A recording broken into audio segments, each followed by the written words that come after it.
Hello दोस्तों, बहुत बहुत स्वागत है आपका मेरे यूट्यूब चैनल अतुल राय पे। आज के इस वीडियो में मैं आपको बताऊंगा कि आप वियतनाम के लिए ई वीज़ा कैसे अप्लाई करेंगे। आपको अगर वियत ट्रैवल करना चाहते हैं तो उसके लिए आपको वीज़ा चाहिए होता है। तो वीज़ा आपको या तो आप एम्बेसी जाके आप ले सकते हैं या फिर आप ई वीज़ा अप्लाई कर सकते हैं। तो जो सबसे बेस्ट तरीका है वियतनाम का वीज़ा लेने के लिए तो वो है ई वीज़ा। तो आज के इस वीडियो में हम स्टेप बाय स्टेप आपको पूरा प्रोसेस बताएंगे कि आप ई वीज़ा के लिए कैसे अप्लाई करें।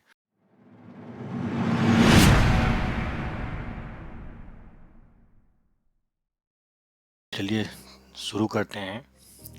तो आपको क्या करना है, सबसे पहले आप अपने कंप्यूटर के वेब पे आपका जो फेवरेट ब्राउज़र है उसको ओपन करिए, गूगल पे सर्च करिए वियतनाम वियतनाम ई वीज़ा। यहाँ पे आप सर्च रिजल्ट में आप बहुत सारे वियतनामी वीज़ा आप देख सकते हैं, लेकिन जो ऑफिशियल वेबसाइट है वो ये है। तो आप इस पर क्लिक करेंगे। ये बेसिकली वियतनाम इमिग्रेशन की आपको ऑफिशियल वेबसाइट है, जिसका लिंक मैं आपको डिस्क्रिप्शन में भी दे दूंगा। तो आप फॉरेनर पे क्लिक करेंगे, बट इसके पहले आपको कुछ चीज़ें आप हैंडी रखनी है, जिसका लिस्ट मैं आपको इस में दिखाऊंगा आपको क्या क्या डॉक्यूमेंट रिक्वायर्ड होगा। तो सबसे पहले आपको चाहिएगा आपको पासपोर्ट साइज फ़ोटो जिसका वाइट बैकग्राउंड हो, और आपके पासपोर्ट के फ्रंट पेज की फ़ोटो। एंड ऑल्सो आपको चाहिए जो जिस हॉस्टल या होटल में आप रुकने वाले हैं उसका डिटेल। इस वेबसाइट में आएंगे, आप यहाँ पे क्लिक करिए। यहाँ पे आपको एक ऑप्शन दिख रहा होगा इमिग्रेशन वेबसाइट फॉर फॉरेनर्स। तो आप यहाँ पे जब क्लिक करेंगे तो आपको कुछ ऐसा फॉर्म सैंपल्स ये दिखेगा कि जो ये बेसिकली इनका वेबसाइट वियतनाम का है। तो आपको बताता है कि आपको क्या क्या रिक्वायरमेंट है और क्या क्या चाहिए। तो यहाँ पे बेसिकली स्पेसिमेन है, आपको सबसे नीचे स्क्रॉल करना है और यहाँ पे कंफर्मेशन है, क्लिक करना है। तो ये कंफर्मेशन आप क्लिक करने के बाद नेक्स्ट पे क्लिक करेंगे तो ये बेसिकली इनका पूरा फॉर्म है जिसको आपको फिल करना है, और आपके पास वीज़ा मैक्सिमम 3 वर्किंग डेज में आपके पास आपके मेल पे आ जाएगा, जो भी आप ईमेल आईडी प्रोवाइड करते। तो चलिए फिल करते हैं इस फॉर्म को।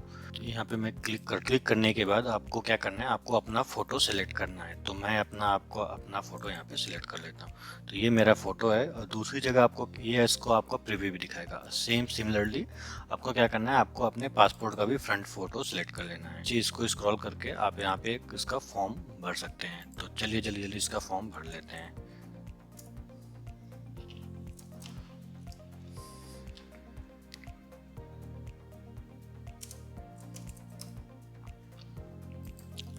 जो भी आपका जेंडर आप उसे सिलेक्ट कर लीजिए। यहाँ पे आप अपना डेट ऑफ बर्थ सेलेक्ट कर लीजिए। तो मैं अपना डेट ऑफ बर्थ सेलेक्ट कर लेता हूँ, और ये डेट ऑफ बर्थ जो जिस टाइप का अगर आपको पूरा नहीं पता है तो आप सिर्फ ईयर भी आप डाल सकते हैं। आपको अपनी करंट नेशनलिटी सिलेक्ट करनी है। करंट नेशनलिटी इंडिया है, और बाई बर्थ जो भी आपकी नेशनलिटी बर्थ है। रिलीजन आप भी यहाँ पे आप अपना रिलीजन भर दीजिए। आप आई जो भी आपका प्रोफेशनल ऑक्यूपेशंस हैं, तो मैं अपना भर दे रहा हूँ।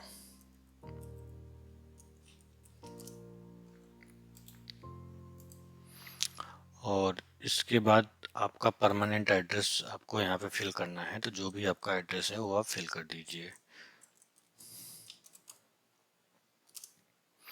यहाँ पे आप अपना फ़ोन नंबर दे सकते हैं।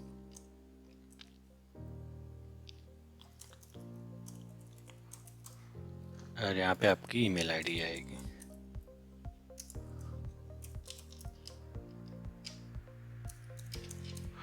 नीचे आप अपनी सेम ईमेल आईडी जो आपने ऊपर डाली है उसको आप नीचे यहाँ पे कंफर्म कर दीजिए।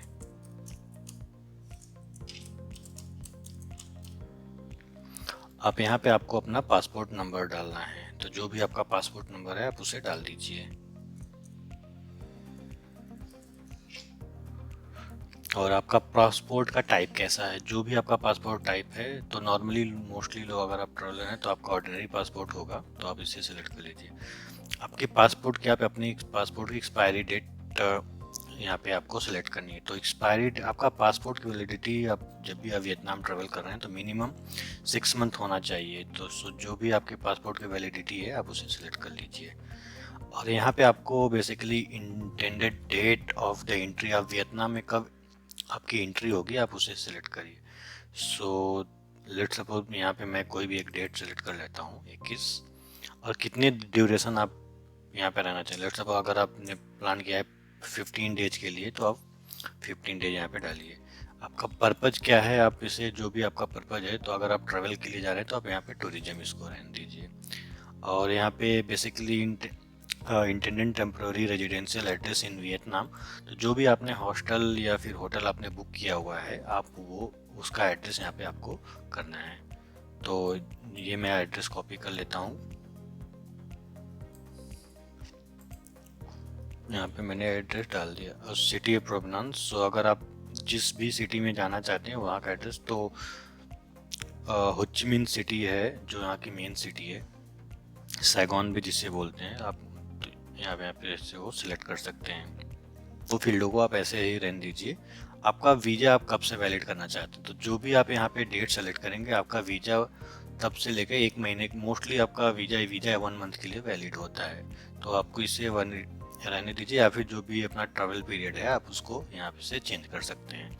अब ये सबसे इम्पॉर्टेंट पॉइंट है यहाँ वियतनाम ई वीज़ा के लिए, कि आप किस एयरपोर्ट पे लैंड करेंगे। अगर आप होचिमिन सिटी पे अगर आप लैंड करते हैं, तो आप यहाँ पे होचिमिन सिटी का वो एयरपोर्ट सेलेक्ट करिए। और ये है basically exit through check point, आप किस एयरपोर्ट के थ्रू आप वहाँ से बाहर निकलेंगे। तो मोस्टली 2 इंटरनेशनल है, एक होचिमिन सिटी, दूसरा हनोई। तो आप यहाँ पे हनोई का नोई बाई इंटरनेशनल एयरपोर्ट आप सेलेक्ट कर लीजिए। अगर आप सेम एयरपोर्ट से हैं तो आप सेम से कर सकते हैं, अगर डिफरेंट है तो डिफरेंट से कर सकते हैं। इस जो भी इनका कंफर्मेशन आप इसे सिलेक्ट करके यहाँ पे आप कैप्चा करिए।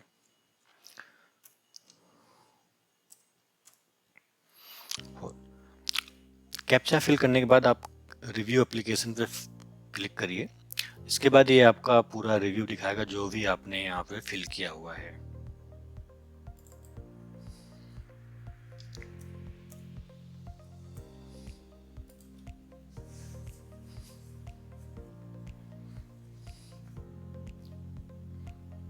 जब आप इसको रिव्यू करेंगे तो आपको एक registration code, temporary registration code, और आपका जो भी डिटेल्स है वो आपको यहाँ पे दे देगा। आप इसे नोट करके रख लीजिए और फिर इसके बाद आप इसे ओके पे क्लिक करिए।